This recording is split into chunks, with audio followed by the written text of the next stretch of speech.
ये कोई साधारण निशान नहीं, ये भगवान विष्णु के असली पद चिन्ह है। लेकिन ये यहाँ किसी पूजा के लिए नहीं, बल्कि एक महाशक्तिशाली असुर की छाती को हमेशा के लिए दबाए रखने के लिए है। यह कहानी है असुर गयासुर की। लेकिन रुकिए, वह कोई पापी या दुष्ट राक्षस नहीं, बल्कि भगवान विष्णु का इतना बड़ा भक्त था कि उसने कठोर तपस्या करके भगवान ब्रह्मा से वरदान पा लिया। वरदान था, जो भी मुझे देख लेगा या छू लेगा उसे सीधे मोक्ष मिल जाएगा। यह वरदान इतना शक्तिशाली था कि हर पापी भी सीधे मोक्ष पाने लगा। स्वर्ग नर्क खाली हो गए और यमराज का काम ही बंद हो गया। जब प्रकृति का संतुलन बिगड़ा तो देवताओं ने एक दिव्य छल किया। उन्होंने गयासुर से उसकी पवित्र देह पर यज्ञ करने की अनुमति मांगी। जैसे ही गयासुर लेटा, वह हिलने लगा। तब ब्रह्मा जी ने मृत्यु के देवता यमराज को आदेश दिया कि वो अपने लोक से एक विशाल धर्मशिला लेकर आएं और गयासुर की देह पर रख दें।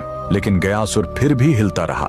तब उसे स्थिर करने के लिए स्वयं भगवान विष्णु ने उस विशाल धर्मशिला पर अपना दाहिना पैर रख दिया, जो हमेशा के लिए अंकित हो गया। भगवान के स्पर्श से गयासुर खुश था। उसने मृत्यु से पहले भगवान विष्णु से वरदान मांगा, मेरी यह देह दुनिया का सबसे बड़ा तीर्थ बने और जो यहाँ अपने पितरों का पिंड दान करेगा उन्हें सीधे मोक्ष मिलेगा। और भगवान के आशीर्वाद से गयासुर का वही शरीर आज बिहार का पवित्र गया शहर है। और जिस स्थान पर विष्णु ने पैर रखा था, वहीं पर बना है यह प्रसिद्ध विष्णुपद मंदिर। लेकिन रुकिए, इसी मंदिर के बगल में इस फल्गु नदी में कभी पानी नहीं दिखेगा। क्यों?